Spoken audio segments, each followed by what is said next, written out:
नमस्कार। हमने स्टार्ट की थी बोर्ड एग्ज़ाम की सीरीज़ जिसमें हमने चैप्टर नंबर 1 कर लिया था फिजिक्स के। क्लास 12 की बात हम कर रहे हैं और चैप्टर नंबर 1 हमने कर लिया था इसके अंदर इलेक्ट्रोस्टैटिक्स। आज हम इसमें बात करेंगे चैप्टर नंबर 2 के बारे में कि चैप्टर नंबर 2 जो है इलेक्ट्रिक पोटेंशियल एंड कैपेसिटेंस, विद्युत विभव एवं धारिता, उसमें से जो क्वेश्चन है वो किस प्रकार से आ सकता है। अगर बोर्ड परीक्षा के हिसाब से देखें तो हमने इसमें सबसे पहले वीडियो के अंदर हमने इसके ब्लूप्रिंट के बारे में बात की थी, कितने क्वेश्चन आएंगे, 1 मार्क्स से कितने आएंगे, मल्टीपल चॉइस कितने आएंगे। इस तरह से हमने देखा था 38 क्वेश्चन की जो मार्किंग है वो शॉर्ट टाइप क्वेश्चन रहेंगे।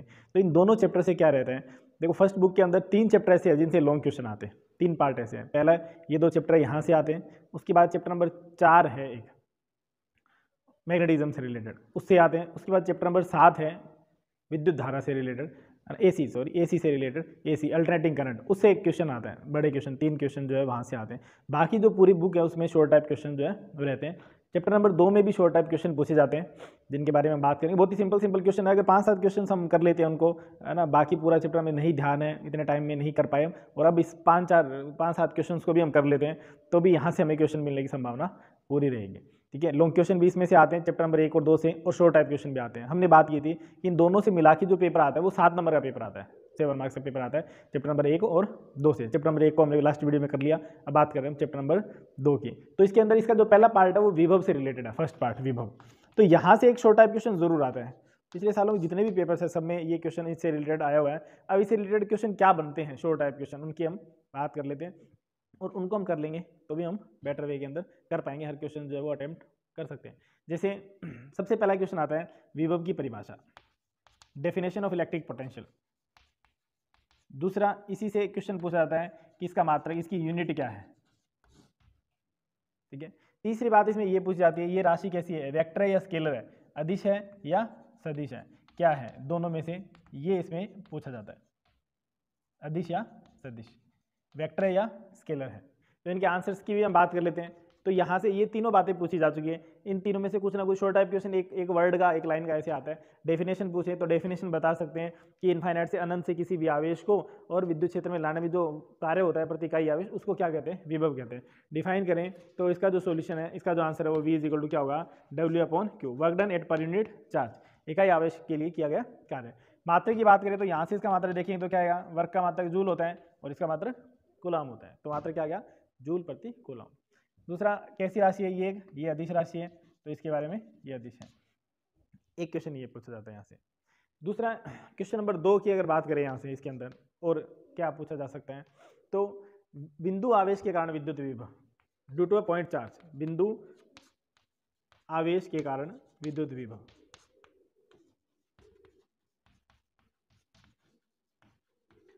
तो इसके लिए फॉर्मूला क्या है, V = इसका अगर आंसर लें क्या आएगा, V = KQ/R। एक क्वेश्चन ये। दूसरा ये भी पूछ लिया जाता है कि विभव का दूरी के साथ ग्राफ बनाइए, ग्राफ भी पूछा जा सकता है। तो क्या दिखाई दे रहा है, V inversely proportional to R, V R की क्या है, व्युत्क्रमानुपाती, यानी जैसे जैसे डिस्टेंस बढ़ेगी विभव की वैल्यू क्या होती जाएगी, डिक्रीज होती जाएगी। तो हम यहाँ से ये भी कह सकते हैं V inversely proportional to R, और जब इसका कर्व बनाएंगे तो कैसा आएगा, डिस्टेंस जैसे जैसे इंक्रीज हो रही है वैसे वैसे V की वैल्यू क्या होती जा रही है, कम होती जा रही है। दूसरा क्वेश्चन यहाँ से ये पूछा जाता है कि विभव के बारे में पूछ लेते हैं, विभव की परिभाषा, उसका मात्रक और बिंदु आवेश के कारण विभव क्या है। तीसरा यहाँ से एक न्यूमेरिकल आता है, बहुत बार न्यूमेरिकल के लिए ध्यान रखें, यहाँ से एक न्यूमेरिकल पूछा जाता है। सिंपल सा न्यूमेरिकल है। क्या दे दिया जाता है आपको दे दिया जाता है डिस्टेंस और चार्ज। क्या पूछ लेते हैं, पोटेंशियल। अगर कोई भी दो बातें किसी भी एक इक्वेशन से हम एक वैल्यू को सोल्व कर सकते हैं, इसका मतलब उस इक्वेशन में बाकी जितनी भी वैल्यूज है वो हमें दी गई होंगी। कि कॉन्स्टेंट वैल्यू है 9 × 10⁹ इसकी वैल्यू होती है, V अननोन वैल्यू है, Q unknown value, R 3 value हो गई। तो 3 में से कोई भी 2 वैल्यू हमें मिल जाएगी, सोल्व करना होगा। तो जनरली क्या पूछा जाता है, जनरली क्वेश्चन इस तरह से पूछ लेते हैं कि 2 × 10⁻⁹ कूलम आवेश से 10 सेंटीमीटर दूरी पर विभव बताइए। तो सोल्व कर सकते हैं अपने। क्या करना है, Q की जगह Q की वैल्यू रख दो, R की जगह R की वैल्यू रख दो। सेंटीमीटर एम के इसका यूज करते हैं तो इसको मीटर में कन्वर्ट कर सकते हैं। ठीक है, ये भी पूछा जा सकता है कि 2 आवेश रखे हैं, इनको मिलाने वाली रेखा पर किस बिंदु पर विभव का मान 0 हो जाएगा। नेक्स्ट क्वेश्चन आता है इसके अंदर न्यूमेरिकल पार्ट में। दूसरा कि ये 2 आवेश हैं, एक आवेश यहाँ पर है, मान लो ये -2 × 10⁻⁹, ये दे दिया 3 × 10⁻⁹, और एक पूछ लिया इनके बीच की 2 डिस्टेंस हम मान लो 15 सेंटीमीटर है या 16 सेंटीमीटर है, कुछ भी हो सकती है। इस लाइन पर कहाँ पर इसकी वैल्यू क्या होगी, 0 होगी। तो हमें नहीं पता कहाँ पर 0 होगी, तो हम यहाँ से x एज्यूम कर लेंगे, इधर वाले क्या हो जाएगी 15, ये हमने एग्जाम्पल ले लिया, कोई भी वैल्यू हो सकती है, 15 माइनस एक्स हो जाएगा। अब इस पॉइंट पर इसका पोटेंशियल और इसका पोटेंशियल बराबर होगा तो वैल्यू 0 हो जाएगी, इसलिए इसके कारण निकाल लेंगे तो क्या आएगा वही के क्यू अपॉन आर, के की वैल्यू के, क्यू की वैल्यू ये, आर की value x is equal to K Q upon R, K की वैल्यू के, क्यू की वैल्यू ये, आर की वैल्यू 15 माइनस एक्स। तो सोल्व कर लेंगे इसको, क्रॉस मल्टीप्लाई करेंगे, एक इक्वेशन आएगी उससे एक्स की वैल्यू आ जाएगी, तो इधर से वैल्यू पता चल जाएगी, इधर से वैल्यू पता चल जाएगी। ये तो है विभव की बात, इतनी बात। दूसरी इसके अंदर बात आती है विभव से रिलेटेड, एक टॉपिक है इसके अंदर सम विभव पृष्ठ, ये बहुत ही महत्वपूर्ण टॉपिक है परीक्षा के लिए, सम विभव पृष्ठ। यहां से इक्विपोटेंशियल सरफेस कहते हैं इसको इंग्लिश में, इक्विपोटेंशियल सरफेस। यहां से क्वेश्चन पूछा जाता है, यहां से भी, यहां से 3-4 क्वेश्चन बनते हैं उनके बारे में। सबसे पहली बात सम विभव पृष्ठ क्या है, ये भी आ चुका है, सिंपल सी बात है, इसी में लिखिए सम समान विभव पृष्ठ, यानी ऐसी सरफेस, ऐसी पृष्ठ जिन पर क्या हो हर पॉइंट पर पोटेंशियल की वैल्यू, विभव की जो वैल्यू है वो क्या रहे, एक समान रहे, उसको सम विभव पृष्ठ कहते हैं। अब दूसरा क्वेश्चन इसमें आता है कि बिंदु आवेश के कारण या एकल आवेश के कारण, इकाई आवेश के, एक आवेश के कारण विभव, सम विभव पृष्ठ ड्रॉ कीजिए, चित्र बनाइए उनका। तो एकल आवेश के कारण देखो ये जो क्वेश्चंस हैं इनको एक पेपर पे लिखकर उसका PDF बना के, और जो ये YouTube का डिस्क्रिप्शन पार्ट होता है, नीचे लिखा आता है डिस्क्रिप्शन, उसके अंदर इसका लिंक शेयर कर दिया जाएगा, तो वहाँ से आप ये रिटर्न में भी डाउनलोड कर सकते हो, आपको PDF डाउनलोड हो जाएगी, उसको आप प्रिंट भी ले सकते हो लिखे हुए। लेकिन दोनों चीज़ें ज़्यादा बेटर है, अगर आपने समझ लिया है तो फिर है ना, लिखा हुआ तो बहुत सी जगह रहता है, लेकिन अगर हमने समझ लिया है तो थोड़ा सा बेटर हम उसको कर पाते हैं और समझ पाते हैं। तो एकल आवेश के कारण अगर लें तो ये एकल आवेश हो गया, इसके कारण 2 क्वेश्चन बनते हैं। एक क्वेश्चन ये विद्युत क्षेत्र, तो ये तो है विद्युत क्षेत्र को ड्रॉ करना है, ये विद्युत क्षेत्र है, लेकिन अगर आपको कहा जाए पोटेंशियल, तो ये पोटेंशियल नहीं है, ये इलेक्ट्रिक फील्ड है, विद्युत क्षेत्र है ये। अब क्या होगा, इससे r दूरी पर विभव देखेंगे तो यहाँ पर कुछ ना कुछ विभव होगा according to K Q upon are, इतनी दूरी पर यहाँ देखेंगे, इतनी दूरी पर यहाँ देखेंगे, तो सब पे समान होगा, तो यहाँ पर क्या बन जाएगा, एक ये 3D में बनाएंगे तो एक स्फेरिकल पार्ट बन जाएगा, एक स्फेरिकल पार्ट बनेगा, एक गोलाकार पार्ट बनेगा। तो चित्र बनाना तो ये बन गया। नाम भी पूछ रहे थे कैसी आकृति होगी, तो वृत्ताकार नहीं लिखने, सर्कल नहीं है ये क्या है, गोलाकार आकृति है इसकी। एक क्वेश्चन यहाँ से ये पूछा जाता है कैसी आकृति होगी इसकी, गोलाकार आकृति होगी, क्लियर है। अब इसमें और क्वेश्चन बात करें समविभव पृष्ठ में, तो समविभव पृष्ठ में सभी जगह क्या होता है, विभव का मान समान होता है, विभव की वैल्यू समान होती है, तो पोटेंशियल डिफरेंस, विभांतर जो होता है वो क्या होता है, VB minus VA is equal to W upon Q। अब कोई भी 2 पॉइंट ले, चाहे ये पॉइंट ले चाहे ये पॉइंट ले, यहाँ पर भी पोटेंशियल वही रहेगा, यहाँ पर भी वही रहेगा, ये A पॉइंट हो गया B पॉइंट हो गया, तो दोनों पर वैल्यू सेम रहेगी, सेम में से माइनस करेंगे तो 0 आ जाएगा, तो W upon Q not is equal to 0, it means W is equal to 0। तो समविभव पृष्ठ की सबसे खास बात क्या होती है, इसके अंदर किए गए कार्य का मान 0 होता है, ठीक है। ये जो इसकी जो PDF बना के अपलोड की जाएगी उसमें हिंदी में इंग्लिश में दोनों में दे रखे, तो दिक्कत नहीं आएगी। W इज इक्वल टू 0, कार्य की वैल्यू क्या हो जाएगी, 0 हो जाएगी।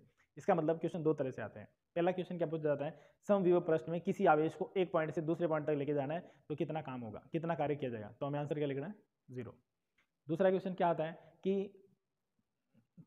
2 × 10⁻⁻⁶ कूलम आवेश को समविभव पृष्ठ में 15 सेंटीमीटर दूरी पर ले जाने में कार्य ज्ञात करो, कितना होगा। तो जनरली क्या है, हमें वैल्यू दिखाई दे रही है तो हम क्या करते हैं, वहाँ फॉर्मूला अप्लाई कर देते हैं। एक्चुअल में ऐसा नहीं करना, हमें ही देखना है कि क्या पूछा कहाँ गया है, वो पूछा कहाँ गया है, समविभव पृष्ठ में। तो समविभव पृष्ठ में तो वैल्यू 0 होती है, चार्ज कुछ भी होता है, इसीलिए वहाँ पर भी आंसर अपने को क्या बताना है, 0 बताना। क्लियर। एक इसमें क्वेश्चन आता है कि बिंदु आवेश के कारण जब हम वैल्यू निकालते हैं KQ अपॉन R निकालते हैं, ठीक है।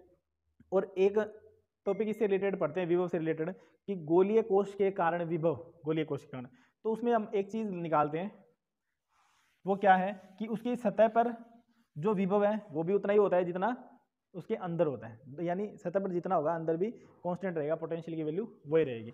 तो वहां पर हम क्या कर सकते हैं, हम ये ध्यान रख सकते हैं कि अंदर कभी भी वैल्यू हमें सोल्व नहीं करनी है। अगर ये कोई गोलीय कोश है तो यहाँ पर अगर 10 वोल्ट विभव है या V विभव है तो इसके पूरे पार्ट में विभव क्या रहेगा, V रहेगा। अब क्वेश्चन कैसे आता है, क्वेश्चन ये दिया जाता है 10 सेंटीमीटर या 20 सेंटीमीटर त्रिज्या का एक गोलीय कोश है, 20 सेंटीमीटर क्या है इसकी रेडियस है, इसकी रेडियस है 20 सेंटीमीटर, किसकी, इस गोलीय कोश की रेडियस है। और आपको क्या कहा गया कि इसके सेंटर से 10 सेंटीमीटर दूरी पर विभव ज्ञात करो अगर इसकी सतह पर विभव 5 वोल्ट है। तो सतह पर 5 वोल्ट है और इसकी रेडियस कितनी है 20 सेंटीमीटर, सेंटर से कितने सेंटीमीटर पूछा, सेंटर से पूछा 10 सेंटीमीटर पे, तो 10 सेंटीमीटर मतलब इसके अंदर इसका मतलब क्या हुआ, जो यहाँ है वही क्या होगा, अंदर होगा। अगर बाहर पूछा जाए तब आप इसको सिंप्लीफाई कर लो according to K Q upon are, आपको क्यू दे दिया, आर दे दिया, सोल्व कर लो। क्लियर? तो ये ध्यान रखना है, अंदर दिया जाता है तो के क्यू अपॉन आर नहीं लगाना है। ये ऐसे ही क्वेश्चन शॉर्ट टाइम में दिए जाते हैं, एक्चुअल में एग्जामिनर का पर्पज क्वेश्चन सोल्व करवाना नहीं है, वो वहाँ पर आपका प्रेजेंस ऑफ माइंड चेक करना होता है कि आपको कितना उसके बारे में ध्यान, कितना कंसेप्ट चेक करना होता है, कंसेप्ट कितना हमें पता है। तो ये तो एक पार्ट की बात है इसके अंदर, इतना आप कर लेंगे तो इसमें से एक क्वेश्चन आ जाएगा। ये जो 5-4 बातें हमने की है 15-10 मिनट में, ये 10 मिनट का भी आप ध्यान रख लेंगे तो इनमें से संभावना है क्वेश्चन आने की। अब इसका दूसरा जो पार्ट है वो है संधारित्र वाला पार्ट। ये भी बहुत महत्वपूर्ण पार्ट है, कैपेसिटर, संधारित्र। यहां से क्वेश्चन जरूर आता है। अब इसमें से भी क्वेश्चन किस प्रकार से बनते हैं संधारित्र से रिलेटेड? संधारित्र से रिलेटेड सबसे पहली बात तो आती है इसके न्यूमेरिकल। न्यूमेरिकल के लिए हम 1-2 बातें पता हो क्या? हमें पता हो सीरीज कॉम्बिनेशन और पैरेलल कॉम्बिनेशन, श्रेणी क्रम संयोजन और समांतर क्रम संयोजन। ये वैसे ध्यान रख सकते हैं कि रेजिस्टेंस के बारे में हमें पता रहता है नॉर्मली, प्रतिरोधों के बारे में, कि श्रेणी क्रम में क्या होता है R = R1 + R2 + R3, और पैरेलल में होता है 1/R = 1/R1 + 1/R2 + 1/R3। तो यहाँ से इसमें क्या होता है, जस्ट अपोजिट होता है। तो सीरीज में तो पैरेलल वाली वैल्यू आती है, यानी क्या होता है पैरेलल में 1/R1, यहाँ आएगा 1/C = 1/C1 + 1/C2 + 1/C3। इसमें क्या होता है C = C1 + C2 + C3। अब यहाँ से क्या पूछा जाता है, सबसे पहले तो एक क्वेश्चन पूछा जाता है, वो पूछा जाता है परिणामी धारिता।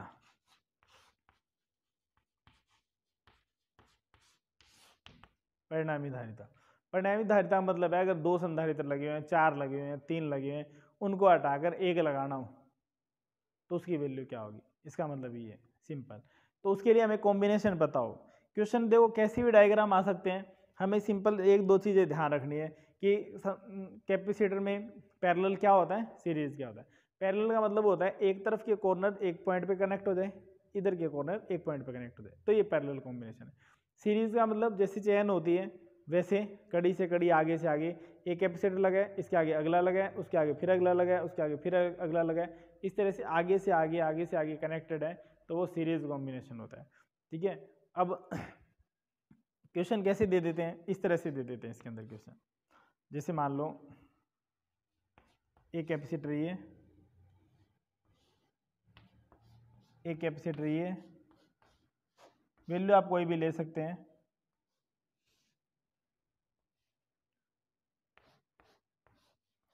इस तरह से हमने एज्यूम कर लिया। ये जरूर ध्यान रखना है कि पॉइंट कहाँ है जहां हमें निकालना है, एक पॉइंट ये, एक पॉइंट वो है बी। ए और बी के बीच में क्या करना है, तुल्य धारिता निकालनी है, फाइनल वैल्यू निकालनी है। अब इनकी जैसी वैल्यू दे दी जाए उसके अनुसार, जैसे मान लो ये दे दिया 2 माइक्रोफेरेड, ये भी दे दिया 2 माइक्रोफेरेड, ये दे दिया 4 माइक्रोफेरेड, ये दे दिया 4 माइक्रोफेरेड, ठीक है, ये दे दिया 8 माइक्रोफेरेड, इस तरह से दे दिया। यहाँ पर कोई एक और लगा दिया, मान लो ये दे दिया 8 माइक्रोफेरेड। जो भी वैल्यू दे दी उसके अनुसार आप इसको सोल्व कर लो। तो ये कौन सा कॉम्बिनेशन हो गया, कौन सा हो गया, एक तरफ के पॉइंट एक तरफ आ रहे हैं, इधर के एक तरफ के पॉइंट एक तरफ आ रहे हैं, पैरेलल कॉम्बिनेशन है। पैरेलल कॉम्बिनेशन है तो क्या होगा, ऐड हो जाएंगे सीधे। तो इनकी आंसर क्या आ गया, 8 माइक्रोफेरेड आ गया। इनका आंसर भी इसी तरह 2 + 2 कितना आ गया, 4 माइक्रोफेरेड आ गया। अगर नहीं ध्यान रहे तो और बेटर क्या कर सकते हैं इसके अंदर, इसको सोल्व कर लिया, इसको सोल्व कर लिया, अब नया डायग्राम बना लो, ताकि इसका मतलब इनको सोल्व कर लिया तो इनको हटा दिया, इनकी जगह एक कैपेसिटर लग गया, ठीक है, वो रख दें। तो नया डायग्राम बना लेते हैं। इसमें नया डायग्राम बनेगा, ये ऐसा कैसा, ये कैपेसिटर भी ऐसा कैसा, यहाँ इन दोनों को हटा के क्या लगाया, एक लगा दिया, कितने का, 8 माइक्रोफेरेड। आगे ये बी पॉइंट ऐसा कैसा, यहाँ पर इन दोनों को हटा के एक लगा दिया, कितना, 4 माइक्रोफेरेड। ये दोनों ऐसे कैसे हैं, ये 8 माइक्रोफेरेड, ये 8 माइक्रोफेरेड। अब देखो क्या होगा, इस पॉइंट पे यहाँ हमें निकालना है, तो ये दोनों लाइन से कनेक्ट है, आगे से आगे, ये भी दोनों लाइन से कनेक्ट है। तो इन दोनों में क्या होगा, 1/8 + 1/8 = 1/c। इसका आंसर क्या आ जाएगा, 8 एलसीएम आ जाएगा, 1 + 1 2/8, 2/8 आएगा तो क्या आ गया, 1/4, और रिवर्स करेंगे तो c = 4। तो इन दोनों का आंसर क्या आएगा, 4। इसी तरह इन दोनों का आंसर कुछ अलग आएगा, सोल्व कर लेंगे, वो जो भी आएगा सोल्व कर लिया। अब इन दोनों को हटा के एक लगा दिया, इन दोनों को हटा के एक लगा दिया, इसका मतलब अभी इधर वाले एक पॉइंट पे कनेक्ट हो रहे हैं, इधर वाले, अब ये कौन सा कॉम्बिनेशन है, पैरेलल कॉम्बिनेशन, तो जो रिजल्ट आएगा वो फिर डायरेक्ट ऐड हो जाएगा। ठीक है, ये हमने कॉम्प्लिकेटेड सिचुएशन थोड़ी सी ले ली ठीक ठाक, बाकी इस तरह से कोई भी वैल्यू इसमें पूछी जा सकती है। कैपेसिटर में सबसे इंपॉर्टेंट क्वेश्चन तो है ये एक चीज़, तो यहाँ से क्वेश्चन पूछा जाता है कैपेसिटर के अंदर कि किस तरह से वैल्यू होगी। दूसरा न्यूमेरिकल जो है, और न्यूमेरिकल जो है वो किससे आते हैं, धारिता की जो वैल्यू है C इज इक्वल टू क्या होता है, A epsilon not upon D होता है। दूसरा ये कब है, जब बीच में निर्वात है, एप्सिलॉन नॉट है, और जब बीच में कोई क्या कर दिया, हमने कोई माध्यम रख दिया, कोई पराविद्युत माध्यम रख दिया जिसका डाइलेक्ट्रिक कांस्टेंट क्या है, K है, तो नया जो धारिता है वो क्या आती है, C dash is equal to KC आती है, ये ध्यान रखना। यानी इस पुरानी धारिता से इसके वैल्यू को मल्टीप्लाई हो जाएगा। अगर आपको कह दे किसी संधारित्र की धारिता 4 माइक्रोफेरेड है और उसके बीच में 2 वैल्यू का क्या रख दिया जाए, 2 पराविद्युता गुणांक का पराविद्युता पदार्थ रख दिया, कोई बीच में मटेरियल रख दिया जिसमें K की वैल्यू कितनी है, तो अब इसके कंसेप्ट के अकॉर्डिंग इसकी धारिता कितनी हो जाएगी, कैपेसिटेंस कितना हो जाएगा, तो C dash is equal to KC 2 multiply by 4 कितना हो जाएगा, 8 माइक्रोफेरेड मल्टीप्लाई हो जाएगी। ठीक है, अगर आपको इस तरह से वैल्यू दी जाए तो इस तरह से। एक क्वेश्चन जो हमने पहले फर्स्ट चैप्टर में भी किया था, उसमें हमने बात की थी कि ये पूरे सिलेबस में ये अप्लाई होता है ये, कि अगर आपको कोई चेंज दे दिया जाए तो वो चेंज कैसे हम अप्लाई करेंगे, कैसे अप्लाई करेंगे। आपको दे दिया कि प्लेटों की बीच की जो दूरी है उसको आधा कर दिया जाए, इसके क्षेत्रफल को दुगुना कर दिया जाए, तो धारिता पे क्या प्रभाव पड़ेगा, तो इसको इक्वेशन 1 दे दो, चेंज अप्लाई कर दो, ए को दुगुना किया गया ए की जगह 2a रख दो, डी को आधा किया गया डी की जगह d/2 रख दो, तो ऊपर चला जाएगा, 4 टाइम्स मल्टीप्लाई हो जाएगा और नया रिजल्ट आएगा। इसलिए पुराने से कंपेयर कर लो कि पुराने की तुलना में क्या वैल्यू है, तो वो जो हमने वहाँ बात की थी सेम वो बात हर चैप्टर में आएगी, हम उसको बार बार ज़्यादा जिक्र नहीं करेंगे। आप इसको ये ध्यान रख सकते हो कैसे कैसे इसको सोल्व किया जा सकता है। इन क्वेश्चंस को अगर हम कर लेते हैं तो हमें ठीक ठाक इसमें से जो क्वेश्चन आने वाले हैं वो क्वेश्चन सोल्व हो जाएंगे। एक बात इसके अंदर गोलीय संधारित्र और एक आपके गोलीय संधारित्र, यहाँ से एक क्वेश्चन और पूछ लिया जाता है गोलीय संधारित्र, स्फेरिकल कैपेसिटर। तो स्फेरिकल कैपेसिटर की जो धारिता है वो होती है 4 pi epsilon naught into R. R क्या रेडियस है, कैसे आई है, अलग कुछ नहीं है, इसके लिए अलग से कुछ नहीं किया हमने। जो कैपेसिटेंस निकालने का तरीका है वो क्या है, C is equal to Q/V, बस Q/V से निकाल लेते हैं। अब गोले के लिए, स्फेयर के लिए, पॉइंट साइज के लिए क्या होता है, चार्ज के लिए V is equal to KQ/R, तो Q एज इट इज, इसकी जगह क्या रखेंगे KQ/R, capital R small r जो भी ले लिया, तो क्या आ गया C is equal to R/K, ये लिख दो या ये लिख दो, एक ही बात है, क्योंकि K की वैल्यू रखेंगे तो क्या होती है R/1/4 पाई एप्सिलॉन नॉट, ये ऊपर जाएगा तो क्या हो जाएगा 4 pi epsilon naught into R, ये हमने लिखा है वहाँ। तो ये भी पूछ लेते हैं, एक मीटर त्रिज्या का एक गोला है, उसकी धारिता कितनी होगी, तो R की वैल्यू 1 रख दो, अपॉन K है, K की वैल्यू क्या 9 × 10⁹, ये सोल्व कर लो, सिंपल।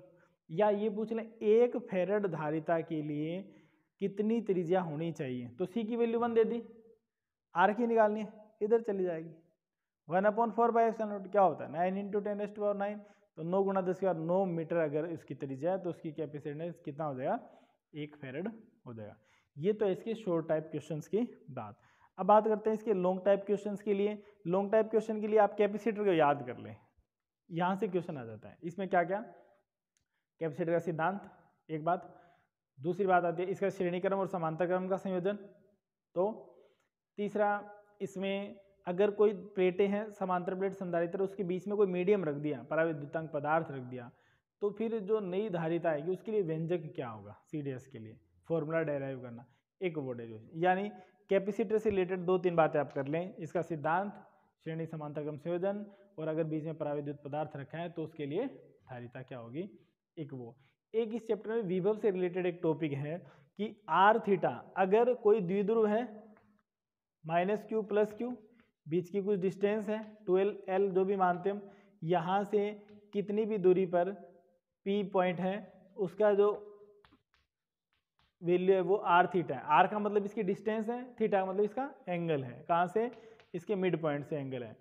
तो इसके लिए विभव की गणना करो, कैलकुलेशन करो। इसके लिए एक डेरिवेशन है, इस तरह का डायग्राम उसमें बनता है, तो उसको कर लें। यानी दो क्वेश्चन अगर हम ये इसके कर सकते हैं, कैपेसिटेंस और आर थीटा पर कोई पॉइंट है जिसके निर्देशांक आर थीटा है और उसके लिए विभव की वैल्यू ज्ञात करना। ठीक है, तो ये इतना जो हमने बात की है इसको एक पेपर पे लिख के उसका PDF बना के इसके डिस्क्रिप्शन बॉक्स में इसमें लिंक डाल दिया जाएगा, उसको आप देख के डाउनलोड कर सकते हैं इस पेपर को। उसमें इसके क्वेश्चन आंसर हिंदी में और अंग्रेजी में दोनों लिखे हैं जिनको आप पढ़ सकते हो सकता है थोड़ी हेल्प हो जाए एग्जाम टाइम में। अगर आप इनको साथ साथ रिवाइज कर लेते हैं तो इस बार पेपर के अंदर काफ़ी शॉर्ट टाइप क्वेश्चन आने वाले हैं, तो वो सारे क्वेश्चन जो है हम इनको कवर कर सकते हैं। इसी तरह से हम नेक्स्ट पार्ट में इसी सीरीज़ में हम आगे का चैप्टर करेंगे नेक्स्ट कल, और उसकी वीडियो जो है वो अपलोड कर दी जाएगी। एग्ज़ाम टाइम है, स्ट्रेस लेने की बिल्कुल भी आवश्यकता नहीं है। अपनी नींद पूरी करो, आराम से पढ़ाई करो, रिवाइज करो, एग्ज़ाम से 1 घंटे पहले रिलैक्स रहो, अपनी जो मेहनत की है, जो तैयारी की है, उस तैयारी के अकॉर्डिंग परफॉर्मेंस दो, और जो भी रिजल्ट आते हैं नो इशू, उसको एक्सेप्ट करो, इम्प्रूव करो, सिंपल। और लाइफ जो है, लाइफ बहुत बहुत बेटर है, लाइफ बहुत अच्छी है। अगर हम बेटर वे में करते रहेंगे तो ज़िंदगी बहुत बेटर होगी। किसी क्लास में मार्क्स कम आना, इसका कभी भी 1% भी ये मतलब नहीं है कि हम लाइफ में सक्सेस नहीं हो सकते। हर इंसान में कोई ना कोई खास बात होती है, हर इंसान में अपनी एबिलिटी होती है, उस एबिलिटी के अकॉर्डिंग हम कभी भी अपनी एफिशिएंसी के अकॉर्डिंग काम कर सकते हैं। तो बिल्कुल भी होपलेस होने की ज़रूरत नहीं है। बिंदास रहो, बिंदास खाना खाओ और आराम से पढ़ो, रिवाइज करो और एग्ज़ाम दो। ठीक है, thank you very much. Next class में